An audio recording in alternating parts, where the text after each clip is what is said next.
샬롬 11월 13일 매일 말씀 묵상입니다. 날씨가 많이 추워졌습니다. 우리 미라의 성도님들 모두 이 추운 날씨 가운데 몸과 마음 다 따뜻하게 잘 지키시는 모두 되시길 소망합니다.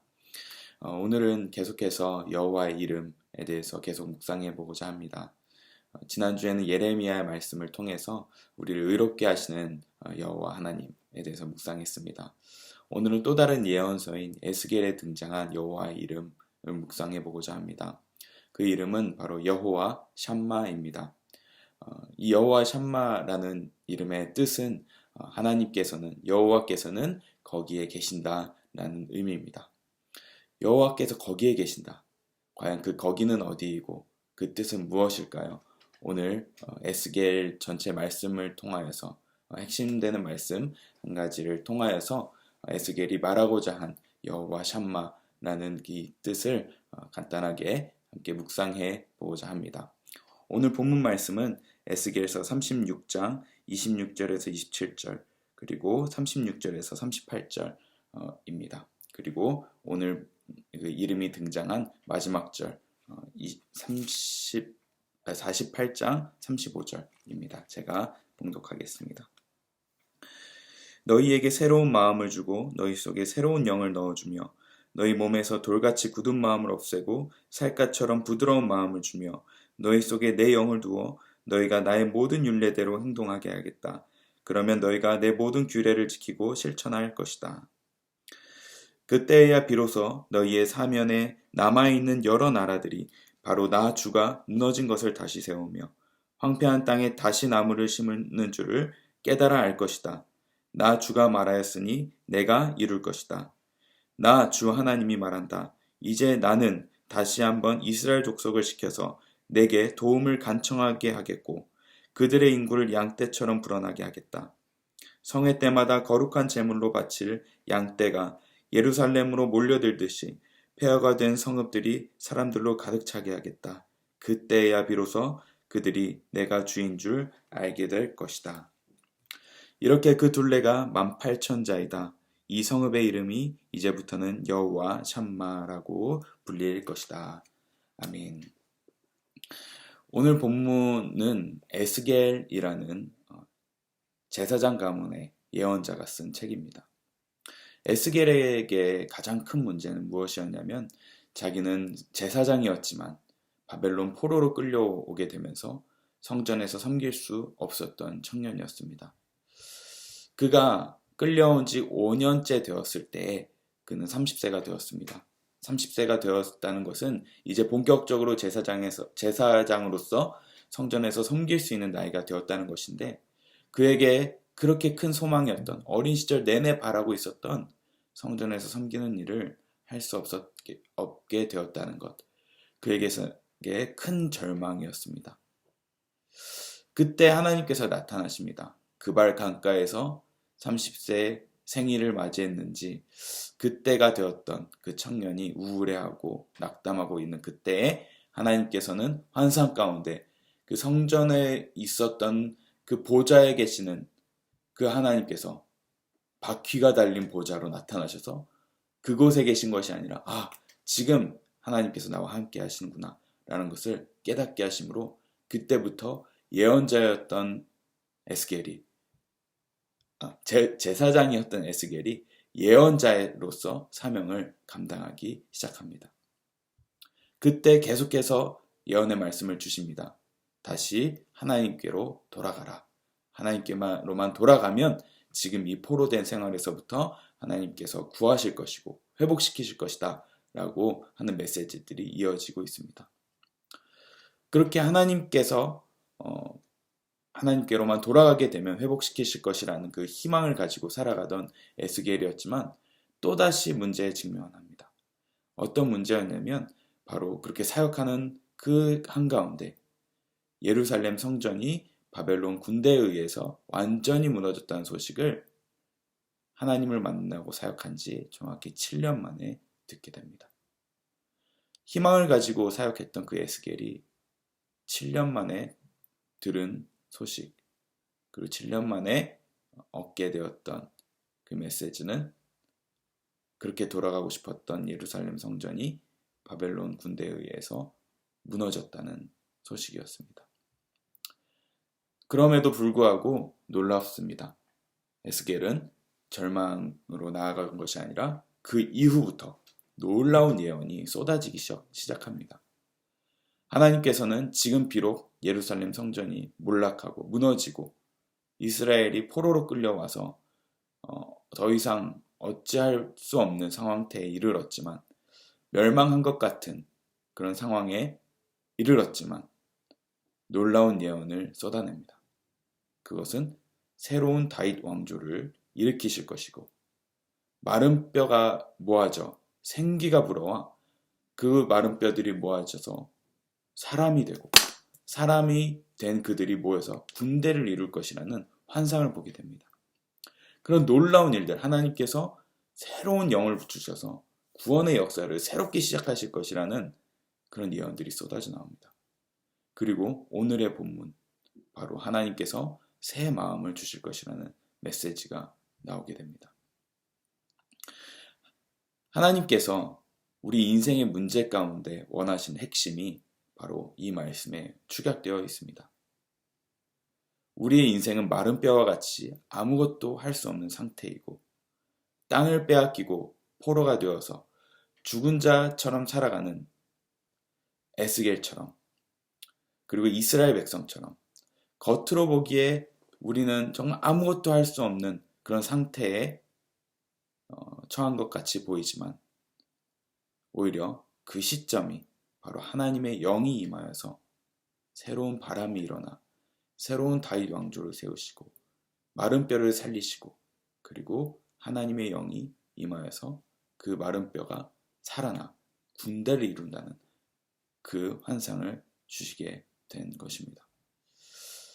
이제 하나님의 영이 임하여서 마른 뼈와 같은 자들이 군대가 되는 사건, 그런 일들을 하나님께서 쭉 이루실 거라는 것, 그리하여서 함락된 예루살렘이 이제는 새 예루살렘이 되어서 이제는 여호와 샴마, 그곳에 여호와께서 계신다 라는 그 고백을 이루게 될 것이라는 것을 이야기하고 있습니다.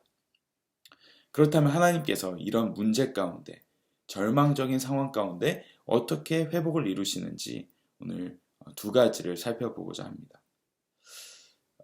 여러 많은 이야기들이 에스겔에 등장하지만 오늘 본문, 우리의 마음을 새롭게 하시는 이 본문은 첫 번째로 하나님께서는 우리의 문제 가운데 결국에 회복을 원하시는 것은 여러 상황이 아니라 우리의 마음이라는 것을 알 수 있습니다. 하나님께서는 우리 여러 가지 문제 가운데 하나님이 첫 번째 소리로 우리에게 해결하기 원하시는 것은 우리의 마음인 것입니다. 우리의 인생의 여러 가지 문제는 정말 다양한 모습으로 나타나겠지만, 하나님께서 그 회복의 출발을 어떻게 시작하고 계십니까? 바로 우리의 마음을 바꾸기를 원하신다는 것입니다. 오늘 본문에 이렇게 기록되어 있습니다. 너희에게 새로운 마음을 주고 너희 속에 새로운 영을 넣어주어 굳은 마음을 없애고 살갗처럼 부드러운 마음을 주며 너희 속에 내 영을 두어 너희가 나의 모든 율례대로 행동하게 하겠다. 그러면 너희가 내 모든 규례를 지키고 실천할 것이다. 아멘. 하나님께서 우리의 마음을 회복시키신다고 하십니다. 너희 속에 새로운 영을 주어서 지금은 너의 여러 가지 환경으로, 문제로 인해서 혹은 그 문제 이전에 이미 너희 마음은 굳은 마음이었다. 하나님의 말씀이 들어가지 않는 딱딱한 마음이었다. 그러나 이 문제 가운데 너희에게 내가 새로운 마음을 줄 것이다. 너에게 새로운 영을 넣어 주어서 그 굳은 마음이 살갗처럼 부드럽게 될 것이다 라고 말씀하십니다. 그리고 그 마음이 부드러워지면서 이제는 하나님 말씀과 상관없게 살았던 너희들이 이제는 나의 율례대로, 내 뜻대로, 내 규례를 지키며 살아가게 될 것이다 라고 하십니다. 그렇게 마음을 회복시키고자 하신다는 것입니다. 하나님께서는 우리가 상황에 처했던 여러 문제 가운데 그 문제로 인해서 힘들어 하시는 분이 아니시라 오히려 우리의 마음이 가장 큰 관심이라는 것을 우리가 알 수 있습니다. 그 마음이 회복되자 어떤 결과가 일어납니까? 그 마음이 회복되자 흉년이 들지 않고 더 이상 다른 사람들에게, 다른 민족에게 조롱을 받지 않으며 온갖 자신의 더러움으로 인해서 스스로 미워하게 되고, 그리고 폐허가 된 성읍에 오히려 사람이 정착하며 살게 하겠다. 회복을 이야기합니다. 마음이 회복되자 하나님께서 흉년도 없애주시고, 그렇게 어려움으로 인해서 고통받던 자들에게 조롱받던 그 자가 이제는 조롱을 받지 않고, 이제는 다른 문제로 인해서 힘들어하는 것이 아니라 내 더러움 때문에 스스로 미워하게 된다고 이야기하고 있습니다. 그리고 회복을 이야기하십니다. 이것이 여호와 샴마의 첫 번째 출발인 것입니다. 여호와 샴마, 그곳에 하나님이 계시다. 그 말은 아무것도 없어 보이는, 아무도 없어 보이는 폐허와 같은 그곳에 먼저 우리의 마음을 회복시키시는 하나님을 이야기합니다. 새로운 마음, 새로운 영, 그것은 다름 아닌 예수님의 영입니다. 이전에는 모든 문제를 바깥에서부터 찾았지만 이제는 내 안의 문제를 보게 하신다는 것입니다. 그리고 회개하게 하시고, 그리고 고난으로 말미암아 이전에는 교만했던 내 자신을 보게 하시고, 그리고 회개하게 하신다는 것입니다. 이것이 하나님께서 우리의 여러 인생의 문제 가운데 하시는 첫 번째 일인 것입니다. 동일한 말씀이 에스겔 33장 11절에 이렇게 기록되어 있습니다. 나는 악인이 죽는 것을 기뻐하지 않고 오히려 악인이 그의 길에서 돌이켜 떠나 사는 것을 기뻐한다. 너희는 돌이켜라. 너희는 그 악한 길에서 돌이켜 떠나거라. 이스라엘 족속아, 너희는 왜 죽으려고 하느냐. 우리의 문제 가운데 하나님은 계속해서 말씀하십니다. 너희 속을 들여다보아라. 너희 삶을 돌아보아라. 악한 길에서 돌이켜라. 너희 속에 있는 죄악을 직면하고 그것에서 돌이켜 떠나거라. 외부의 문제가 진짜 문제가 아니라 너희 속의 악이 진짜 문제다 라고 말씀하시는 것입니다. 그것이 여호와 샴마, 우리에게 회복을 말씀하실 때, 정말 이중의 절망 가운데 있을 때 우리에게 회복시키시는 첫 출발점이 바로 우리의 마음이라는 것을 이야기해 주고 계십니다.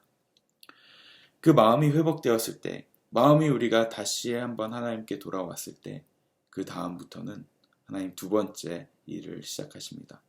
바로 두 번째 것은 바로 하나님이 주도하신다는 것입니다. 36절에 이렇게 기록되어 있습니다. 그때야 비로소 너희의 사면에 남아있는 여러 나라들이 바로 나 주가 무너진 것을 다시 세우며 황폐한 땅에 다시 나무를 심는 줄을 깨달아 알 것이다. 나 주가 말하였으니 내가 이룰 것이다 하십니다. 에스겔에 자주 등장하는 표현이 있습니다. 바로 그때야 비로소 내가 여호와인 줄 알게 될 것이다 입니다. 하나님은 여호와 샴마, 그곳에 그 가운데 함께 거하심으로 일하고 계심을 말하고 계십니다. 그때야 비로소 무너진 것을 세우고 황폐한 땅을 바꾸고 계신다는 것을, 계실 것임을 이야기하십니다. 지금은 멈춰있는 시간 같지만 그곳에 함께 계셔서 일하고 계셔서 그때야 비로소, 그때가 되면 모두가 알게 될 것이다.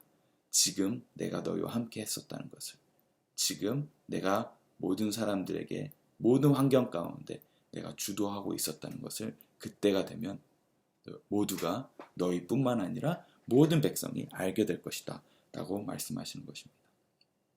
그리고 오늘 본문에 계속 강조하십니다. 모든 상황을 내가 주도하여 바꾼다. 내가 역사한다 라고 말씀하십니다. 이제 우리의 마음이 하나님께로 돌아왔다면 사실은 모든 게임은 끝났다고 할 수 있습니다. 왜냐하면 이제는 마음이 돌이켰기 때문에, 마음이 하나님께로 갔기 때문에 하나님께서 직접 모든 것을 개입하셔서 역사하시기 때문입니다.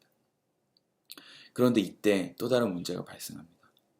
내 마음이 이제 돌이켰고 하나님께로 돌아갔기 때문에 많은 사람들이 이젠 내가 열심히 하면 되겠구나 라고 생각해서 내가 무언가를 자꾸 하려고 합니다. 내 힘으로 상황을 바꾸려고 합니다. 그리고 영적인 문제일수록 더더욱 그러합니다. 내가 더 열심히 하려고 하고 내가 상황과 사람을 주도하여 변화시키려고 합니다. 그러나 여전히 하나님은 하나님 자신에게 주도권을 내어주라고 말씀하십니다. 우리가 기억할 것이 있습니다. 우리의 마음을 바꾸시는 분도 하나님이시고 상황도 바꾸시는 분은 하나님이시라는 것입니다. 하나님께서는 마음도 변화시키시고 우리의 상황도 바꾸십니다. 심지어 하나님은 나라도 패하기도 하시고 세우시는 분이시라는 사실을 우리가 꼭 기억해야 합니다.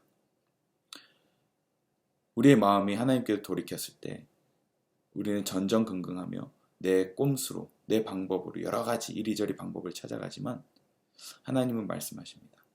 내가 세운다, 내가 회복시킨다, 내가 치유한다, 내가 역사한다, 내가 말했으니 내가 이룬다 라고 말씀하고 계십니다. 우리는 문제가 생기고 위기에 닥칠수록 우리는 하나님께 모든 것을 맡겨드려야 합니다. 그리고 하나님께서 주시는 그 기회를 분별해야 합니다. 그리고 그것을 분별해서 그것을 포착하고 순종해야 합니다. 말씀을 마치겠습니다. 여호와 샴마, 여호와께서 그곳에 계신다라는 뜻입니다. 그 말은 하나님께서는 지금도 아무것도 변하지 않는 것 같은 상황처럼 보일지라도 지금도 하나님께서는 그곳에서 주도적으로 회복하고 바꾸고 세우고 계신다는 것입니다. 그리고 그때가 되면 그때야 비로소 모든 사람이 여호와 하나님이 우리의 모든 문제를 다스리고 계셨고 바꾸셨고 회복시키셨다는 것을 알게 될 것이라고 말씀하고 있습니다. 이스라엘 백성이 포로로 왜 끌려갔습니까? 그들이 배반하고 범죄함으로 그곳으로 끌려가게 되었습니다. 그리고 그 나라가, 그 민족은 여러 민족의 조롱거리로 전락해 버렸지만 하나님께서는 그것을 그대로 내버려 두지 않는다고 말씀하십니다. 하나님께서는 그들의 마음을 새롭게 하심으로 회복시키시고 그리고 모든 환경과 상황을 직접 개입하셔서 이루시고 회복시키신다고 말씀하십니다. 결국 하나님께서 다 하십니다. 우리의 마음도 하나님께서 바꾸시고 우리 주변 사람들의 마음도 하나님이 바꾸시고 그리고 모든 환경과 상황들도 하나님이 바꾸신다고 하십니다. 나는 그저 하나님의 뜻대로 순종하고 내게 주어진 일을 하나하나 성실하게 감당하면 된다는 것입니다. 우리의 문제가 우리에게 무엇을 가르쳐 줍니까? 내가 얼마나 연약한 존재인지, 하나님의 도우심 없이는 살아낼 수 없는 존재인지 깨닫게 합니다. 우리의 인생 모든 문제 가운데 우리가 기억할 것은 그 문제 가운데 그 문제는 하나님이 부재하심을 이야기하는 것이 아니라 그 한가운데 하나님이 계신다는 것을 우리가 기억해야 합니다. 그렇기 때문에 그곳에서 더 이상 내 힘으로, 내 능력으로 그것을 해결할 수 없다고 느낄 때 하나님이 그때야 비로소 직접 개입하셔서 일하신다는 것을 기억하시길 바랍니다. 여러 가지 문제를 통해서 결국 하나님은 우리를 정결하게 하시고 깨끗하게 하실 것이고 우리가 전적으로 하나님의 능력을 의지하게 하실 것입니다. 도저히 내가 이것을 감당하기 힘들다고 생각할 때, 모든 소망이 끝났다고 생각할 때 그때 하나님이 주도적으로 일하시고 계신다는 사실을 믿으시길 바랍니다. 그리하여 주님께 우리의 모든 것을 내어드리는 저와 여러분 되시길 소망합니다. 여호와 샴마, 하나님은 우리의 고통과 절망 한가운데 계십니다. 그리고 지금도 우리의 자아를 내려놓기를 기다림과 동시에 그분께서는 직접 우리의 상황에 개입하셔서 일하고 계십니다. 그 하나님을 찬양합니다. 함께 기도하겠습니다.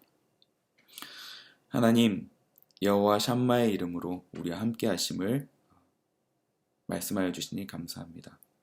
하나님, 먼저 우리의 마음이 주님께로 돌이키게 하여 주시옵소서. 내 상황과 환경을 바꾸기보다는 하나님, 내 마음이 다시 한번 주님께 돌이키고 내 자신의 죄악 때문에 스스로를 미워하고 오히려 하나님께서 일하시도록 모든 주도권을 내어드리는 저희가 되길 소망합니다.